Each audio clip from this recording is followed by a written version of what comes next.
Astins for being with us in the second part of the show. You can watch that video again, the Broadhaven Pudding Run coming up on the 10th of December. Fraser, you already signed up, yeah? I've already signed up, yes. I'm in the hat for a tilt at the hill, which definitely lasts longer than 1K. Gordon, were you tempted? No, not tempted at all to do that. You can have my Christmas pudding, Gordon. I'm quite happy to just stroll down Broadhaven Hill or wherever and go to the beach and watch them. They can carry on. Okay, good stuff. Yeah, that'd be good. That's coming up in December, so do get yourself into that, and we'll leave the video on the Facebook page as well. Plenty to still cover, though, in the final part of the show. Where shall we go first? Let's mention the indoor cricket, which is now underway. It's a big part of the autumn kind of run for us, isn't it, when the Indoor Cricket League gets underway in Neyland Fraser as well? Yeah, and it's actually earlier this year because of the Welsh Championship, so they want to get it sorted for that. So yeah, my boys Llanrhian had a good narrow win over Hook yesterday. Actually, that's 2 wins out of 3 for them. But Division 2 games going on tonight. Neyland C playing Pembroke, Hundleton playing Burton, and Branston also playing the Pembroke side. Well, sorry, Neyland C playing the Pembrokeshire Seniors. Sorry. So yeah. Patrick Hannon did an excellent job again there, and that's flowing on Sundays and Mondays at the moment. And the ladies' indoor league is soon to start as well. I was disappointed there was no fantasy cricket league this season. Do you remember that last year? Fraser was, I can't remember what you were priced at. Still haunted by that 2 million price tag. I put my faith in you, and you didn't get enough game time, did you? No. I'll try my hand, but it's. Did you notice he was on the 10K yesterday when they were playing? Yeah, I wasn't. I think that gives you an idea what they think of Fraser. I could have made it after the race, but I headed somewhere else instead. I should say as well, just on the subject of fantasy leagues, I'm in a fantasy football league. I was just telling Gordon about off air, and he's very impressed. It's the Clevi Casuals, who I think I have for West County supporters. 99 of us in the league. I don't know if you can see my phone. Ben Stone. Not got a Postacoglu is in third place. That could be anything on that phone. Third place. Some quite big names in there. Mickey Ellis is in there. There's a few that Yori Humphries. Ellis is a big name. Ben Fawcett. There's a few of them. Rob Edwards to have for West Chairman. I'm above them all. So a bit of pressure actually to stay there. Are you trying to get a job down the meadow then, or what? Well, there's a few going actually at the moment. To be fair, is it? Oh, you have been looking. I'm under pressure, Gordon. I need to stay third. This is the best ever season I've had in fantasy football, and it's hard when you're up the top. Yeah. Let me tell you. Yeah, it's winners are grinners, mate. I've actually seen those things influence football fans how they view a season. Mm-hmm. Yeah, wanting their own team to concede because they captain the person with all that nonsense. Yeah, you'll only get hooked and it ends in heartbreak anyway. It will. I've never ever captained. Don't big yourself up now, Ben. No, I'm saying it's nervy, Gordon. I'm listening to the podcast. I'm following people on Twitter. Yeah. Need to stay in the top 3. It's competitive, that league. You're putting yourself under duress now. There's no need to do that. All right. It's only a game. The pressure's real, though, Gordon. Top 3, Gordon. There's 99 in the league, mate. Lots to cover, as I say, and a few bits to mention. The Sport Pembrokeshire Awards 2023. We are, of course, proud supporters of it on Pure West Radio, and a brilliant number of nominations again this year. Yeah, I think 296. I think the official number, which I gather is a new record. I was actually sat in the judges panel meeting on Friday, so anyone listening who doesn't win, don't pile in on me, because it was more than just me, but it certainly was an extended meeting, having to go through all the nominations, some difficult choices to make. But good to see that there's still an appetite for them, of course, because that you have these ceremonies annually. You do wonder, will they grow stale? And this one hasn't. The interest of the public is still there, and nominations are still pouring in. So it means it's still viewed with prestige, which is excellent. Yeah, that is good to see, and it has stood the test of time as well. How tough was the judging, Fraser? Was it hard to make some of the calls?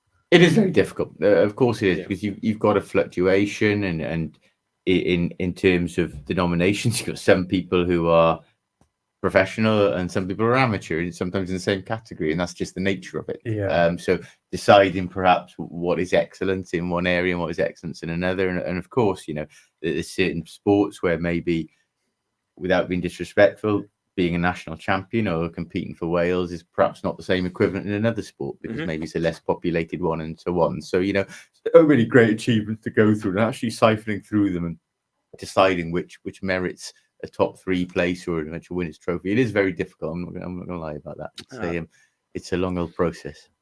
We'll look forward to hearing who's made the cut then. Yeah, who's going to be picking up the I wasn't the only awards. one deciding before I even watches.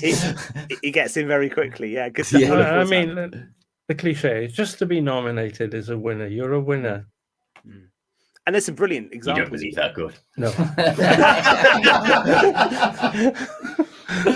He nearly did. He nearly convinced us. I nearly convinced myself. Yeah. We'll look forward to hearing who the winners are next month at the Sport Pembrokeshire Awards. And we should mention some internationals, Gord, representing Wales from Pembrokeshire in a sport I think may well have mentioned. We bang on about darts on this programme now and again, but we've got some enthusiastic pool players. 3 from Haverfordwest Pool League and 1, I've been told, is from the Fishguard Pool League. That's right, yeah. To be correct. I'll name the boys because go. they're out there for nearly a week, to be fair. North Pembrokeshire Pool League. Okay. Carl Sheehan, Scott McQuarrie and Eddie Collins from the Haverfordwest Pool League. They're out there. And Rob Walters from Fishguard Pool League are out representing their country in the European Championships in Malta.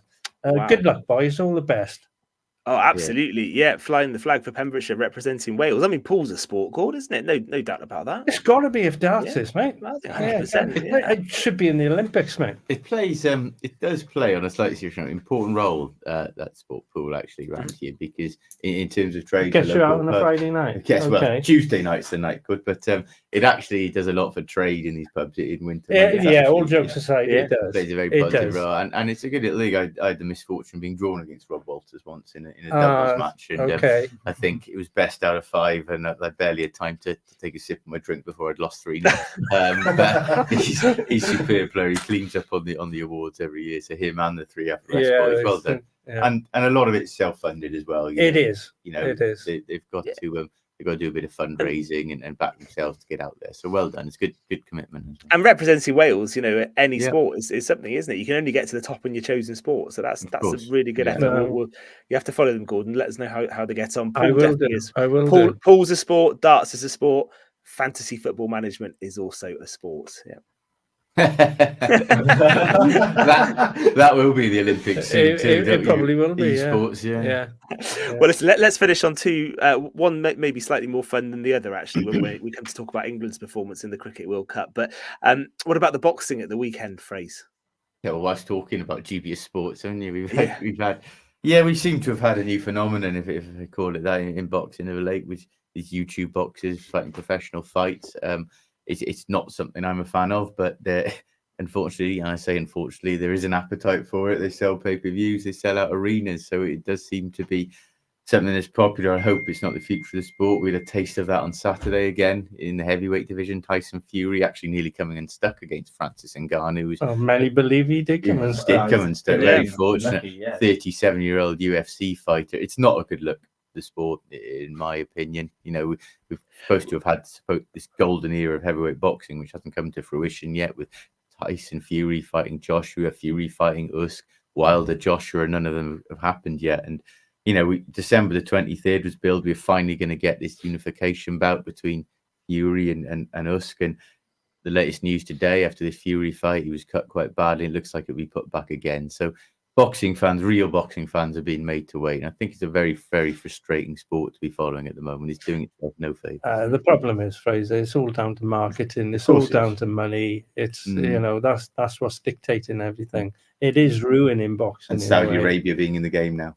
Yes. It's the only places they want the big boys want to fight. Exactly. Is there a credibility question, though, do you think, longer term? 100%. Yes. I understand the frustration. I interviewed one from there a few weeks ago of these young boxers who are, spending their teenage years sweating in gyms and fighting for funding and so on. And you seem to have these people who become YouTubers first and are automatically elevated above them because of that, and suddenly have access to these special training camps and so on. So I fully understand the bitterness of amateurs who are trying to make it professional and yet being knocked down the pecking order by what's the word these youngsters call them? Is it influence these days? YouTube stars, whatever it is. So I think it is bringing the credibility into question. I've got to be honest. Yeah. Locally, though, we had another good event, didn't we, Yeah. recently, that Toby and the team were at, and that Yeah. was good to see at Merlin's Bridge again, wasn't it? Yeah, terrific show. A lot of good juniors, and a good night for Merlins Bridge. Actually, I can't remember the exact. I think it was winning 8 and losing 3 of the 14 bouts in the 3-way exhibition. So yeah, superb night down there, and then much rather watch one of that than pay for some influencing nonsense, that's for sure. And fair play. It would be lovely to hear Graham Brockway talking on this. I'd love to have a conversation with Graham. He's done such a brilliant job at Merlin's Bridge, and a lifetime of boxing at amateur and an ex-pro as well. And and he's still got the appetite. He's there every evening in the boxing club with kids and whoever. It's fantastic. Boxing's never been my most favorite sport, but I love Olympic boxing. Actually, when I love it at the Olympics, because it's just it's a bit more pure, isn't it? Really, than what you see. Fraser talking about influences and the like. I like that form of it, and like when we see the great events they put on at Merlin's Bridge, you mentioned Graham Brockway, Gordon as well, and they're different levels to it, aren't they? And it's almost without the gimmicks when you see it at local level, and I think that's important, and that's actually where. That's where these talented young boxers come through and earn their stripes, isn't it? Really, and we've had some come through from Pembrokeshire, haven't we? We covered the Croft twins, of course. Cardigan Amateur Boxing Club. They deserve mention as well. They came through there and success at the Commonwealth, but games for both those two. Charlene Jones, of course, Commonwealth Games. Mickey McDonough and others as well. So it's a good boxing scene in Pembrokeshire, and it's a proper one, and it's done itself very well in the last few years. Exactly. And there's also a safety element as well, I think. Maybe not so much at the weekend, but there is a difference stepping into a ring with some of these guys as well, and you can't just pick it up just by being a YouTube influencer, I don't think, can you? We probably sound really ancient at the moment, don't we? But I'm conscious of that. But good, fine. We don't mind. We don't care. This is part of the issue with it, though, isn't it? Is that they're not sanctioned, so you don't really know if it is semi-scripted. They're yet to confirm if Fury's bout is going to go down as a professional bout, which for me would question what was the point in doing it in the first place. Yeah, maybe Ben's right. Maybe I'm getting ancient. It's all about what about England's cricketers? What about the World Cup? Owen Morgan said this week, I think it's the greatest fall from grace he's ever seen from any team. He's never seen a team underachieve. Like Heroes to zeros. I mean, and then some. What on earth has happened there? I'm sure you've been covering it, have you, Fraser? Yes. Two areas are problematic for me. I think there is an aspect of Owen Morgan had so much control over that one-day setup for so long, in a good way. He elevated England and it culminated in winning 2019 World Cup. And there has been a major change, him departing. And, you can't maybe compare it to football, but I do liken it to something like, for example, Sir Alex Ferguson, when players have been so used to one figurehead, so used to one structure. And Joss Butler's had to come in and take over that. And that's not an easy thing to do. It's a very difficult act to follow. Having said that, the ability is still there for them to challenge at the World Cup. I just think they've got it wrong. They've got so much at their disposal. I think Ben Stokes making himself available after initially retiring, complicated things. They're trying to fit too many talented players into 111. And I don't think they've got the balance right, in my opinion. No, I think Stokes coming back, I thought at the time it was a strange move, because he hadn't played any one-day cricket for so long. You parachute him in. He doesn't know what his role is in the team, really. And that's the problem.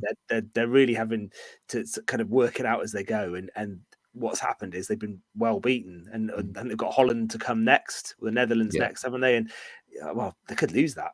The current form they're in. So it's been a miserable World Cup for England. And you feel like it's the end of an era, don't you, for a brilliant white ball team, because that has been a brilliant white ball team over the years. Not so much now. We should finish. Gord, comment on the Manchester derby as well. Yeah, fair play to City. They were outstanding, and Haaland took his goals well, and they're going to take some stopping for retaining the title, even though Spurs are top at the moment. It'll be interesting. Long season ahead, Ben, you know that. I think so. Ten Hag under a bit of pressure, do we think? I don't know why. I think he'll be given time. I don't think he's under pressure yet. I don't see the point of getting rid of him now. No. Just get on with it. And you mentioned Tottenham top of the league. Are we going to stay there, guys? Probably not. I think you have got a very good manager in. You said that from the start, and I think you'd have a very good season. I don't think you have the depth, the last to pace in terms of a title race, to be honest. But in terms of top four, I think you're very, very much in the mix. and Tottenham fans have reason to be excited. They're playing good football. Exactly. The best thing that happened to Spurs was leaving Harry Kane go. I think it's seriously is let a lot of those players play their game instead of worrying about Harry Kane scoring. Had this chat seriously, I seriously believe it was the right time to get rid of him, Ben. And Spurs have grown as because it's too much on him. It was too much. It's no longer Harry hanging Kane. over the club either. It's not hanging over the club. Will he stay or will he go? Yeah, and he's a great player and still is a good player. You know, but I just say the same. I've said to so many people who've said this to me. You can't take all those goals out of the team and say that we're a better team without them. Madison has been brilliant this season, signing. Hasn't he? You know, great signing. Great signing. Yeah. But did you see Kane scoring from the halfway line? I did. Yeah, he's not doing bad in June. He's still doing well. No, he's doing all right. Listen. On that note, guys, we're gonna have to call it a night, I'm afraid. Thank you very much for your time, Gordon, Fraser. Thank you to Tom as well. Make sure you watch that video again with Dave Astons if you want to enter the Broadhaven Pudding Run, which is coming up next December. We will be back next Monday, 7 until 9 on Pure West. It's the Red Thread with Tim Cooper next. Good night.